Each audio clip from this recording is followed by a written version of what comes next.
Hello there, Talkin Fight fans around the world. Thank you for joining me as I choke. Welcome to another episode of Boxing News Today. Courtesy of our friends across the pond at Boxing 247. We had quite a few good fights on the weekend. I'd like to report on a few. In particular, let's start off with David Rajuili, one of our show hosts, and a boxer who fights out of Germany, a gym in Baden-Wurttemberg. And we're happy to see that he took a flight up to the Netherlands and fought a fellow by the name of Brian Nisia. And it was a good fight indeed. And the card was a good fight indeed. We were lucky enough to be allowed to live stream that event. We saw Steve Supan go up against big fellow Berkatishvili. Wotu Jojak went up against Mohamed Bouhaleja. Yeah, we saw Nisia and Rajuili go toe-to-toe, and please go to talkinfight.com to see the results. The last fight on the card, Melvin Wasang went up against Georgi Gujani. So 4 really good fights on a decent card put together under the banner of the Evolution of Boxing 8 Quick Card. Again, out of Netherlands, and hats off to all those involved. Good fight, good live stream, good attendance. So good to see that boxing is alive and well, not only in the Netherlands, but around the world. And here we go with some of the results. David Benavidez went up against Dave Lemieux. Dave Benavidez, I believe at the time, was 25-0 and now extends his winning record to 26-0, having beaten Dave Lemieux, a Canadian. And that was a battle that was fought down in Gila River Arena in Glendale, Arizona. The headline is, quite frankly, David Benavidez defeats Dave Lemieux in 3 rounds. And on the undercard, Gomez defeats Cota. So let's have a quick read here. Once again, undefeated David El Bandera Roja Benavidez didn't disappoint the hometown crowd, as the Phoenix native became a super middleweight champion for the 3rd time in dramatic fashion, scoring a 3rd-round technical knockout against former world champion David Lemieux to win the vacant interim WBC world title on Saturday night, an event presented by Premier Boxing Champions. And if you go over to the Talkin Fight website, you'll see Cedric Ben did his weekly scorecard featuring these 2 fighters, and why should I go into more detail than what he went into when there's other fights to report on. For example, Janabek Alam went toe-to-toe against Danny Dignam in a fight that the British thought would go the other way, but as the headline reads, Janabek Alam destroys Danny Dignam. So, not good news for the British boxing fans. And again, this was featured on Talkin Fight on the Knockout of the Week show. The middleweight division officially has a new boogeyman. Janabek Kazakh-style Alam Kanuli destroyed the previously unbeaten Danny Dignam with a fight-ending uppercut in the 2nd round to win the vacant WBO interim middleweight world title, and that was held at the Resorts World in Las Vegas. Janabek, who's now 12-0, is a 2016 Olympian from Kazakhstan, landed 15 of his final 17 power shots and 21 of 33 overall. Dignam, who's now 14-1-1 with 8 knockouts from Essex, formerly held a WBO European title, but was no match for the sensational southpaw.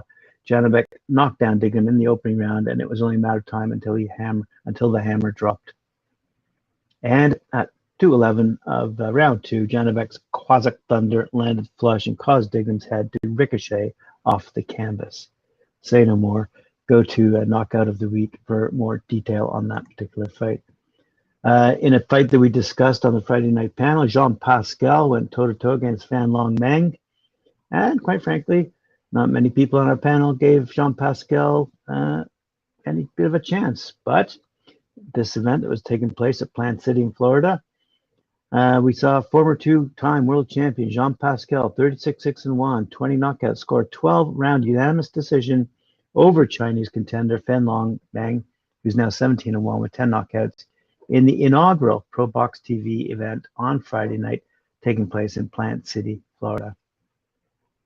Pascal won with scores of 116, 111, 115, 12, 114, 113, and the event took place at the Pro Box Event Center.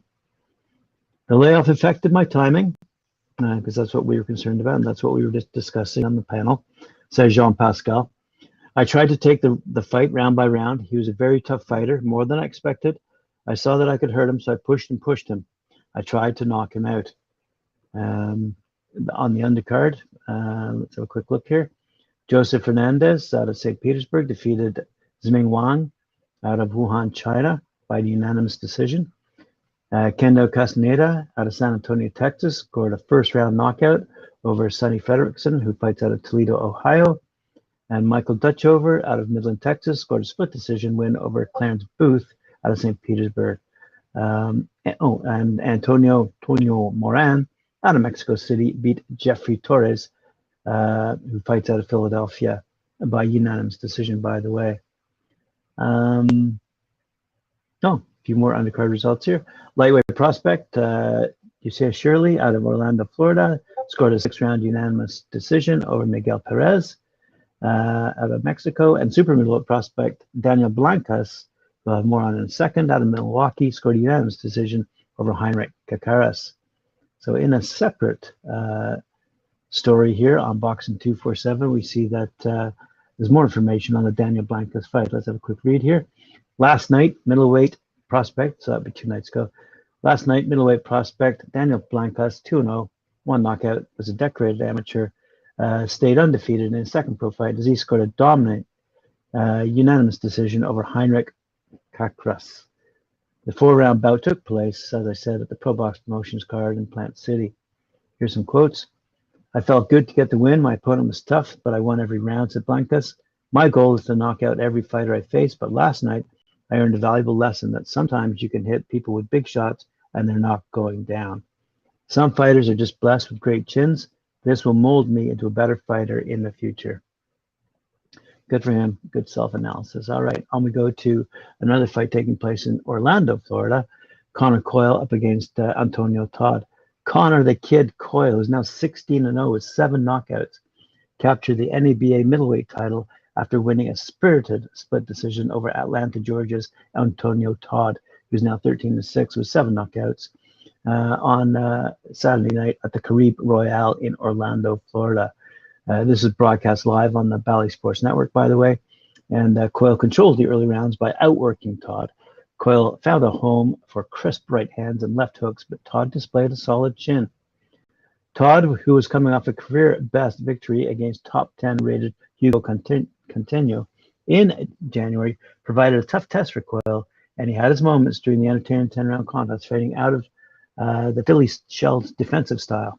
Interesting. Have to ask our friend Tim Witherspoon about that. Todd worked behind a solid jab, and his movement created challenges for Coyle.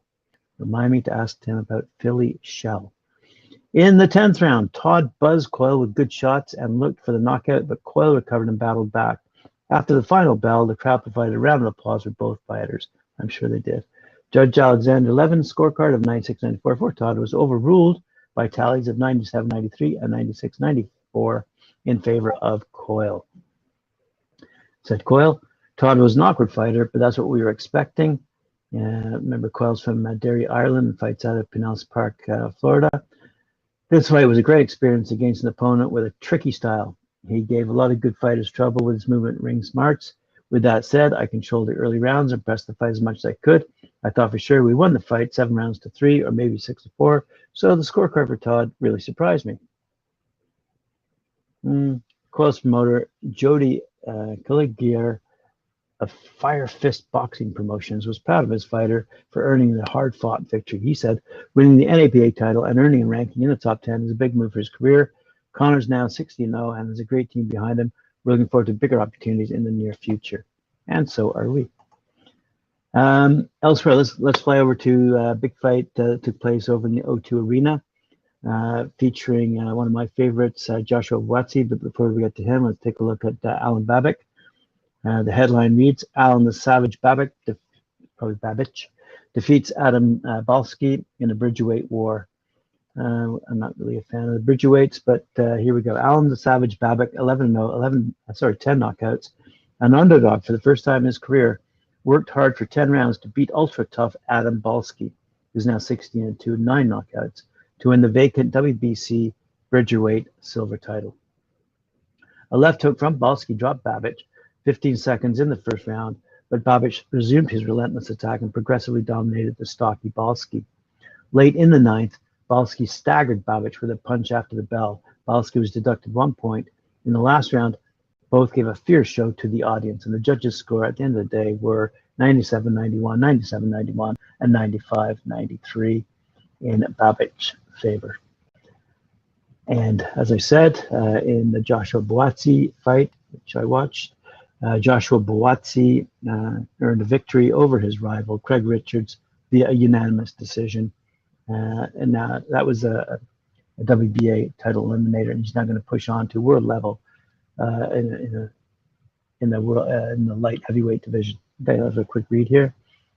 They said it would be the toughest test of Joshua Buatsi's career thus far, so it proved, and he came through on a memorable fight night on the doorsteps.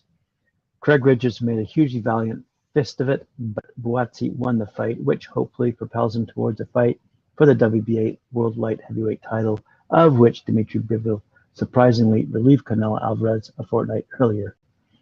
So does it mean that Buatsi gets to challenge Bivol? Let's have a look. Anyway, he did so by a wider margin according to the correspondent's calculations, that correspondent being Jeff Powell, who was at the O2 Arena that night, and he scored 117-112. Then the narrower scores carded by the official judges. Still, it was a unanimous decision, which was fine with Buatsi, although some of the rounds in this very local derby were closer than the overall verdict suggested. It was a good fight. It really was a good fight. The crowd of South London boxing now rests on Buatsi's head, deservedly. It may seem to be something of a trifle in the scheme of his lofty ambitions, but it is one in the kind of fight any prospective world champion needs en route to the summit of the hardest game. For Buatsi, this was a risk to take, given his unbeaten record, putting him within touching distance of a world title shot, and that would be against Bivol. But with that opportunity still in abeyance, he was running out of warm-up opponents, and Richards brought with him a loyal following, which would help market this fight. Yes, they were loud. There was reasonable, enthusiastic turnout at the O2, even if the agents of Rent-A-Crowd had been out and about locally. So heavily was Buatsi favored with the bookies that one bold punter took the plunge on him to pull off a knockout in the 23rd minute exactly. If that had happened, the British Board of Boxing would have been obliged to make a close inspection of the betting patterns. Although the long history and sharp rivalry between these two boys from next-door hoods made collusion in some kind of betting coup about as likely as the nearby Thames freezing over on this balmy May night. And there you have it, sports fans. Thanks for joining me here on Talkin Fight for another episode of Boxing News Today. I'll catch up with you later on with Knuckle Up guys, Mike Gore and Cedric Ben for their episode at 4 p.m. Eastern Time. Remember to like, share, subscribe, and hit that notification bell, and we'll see you later on.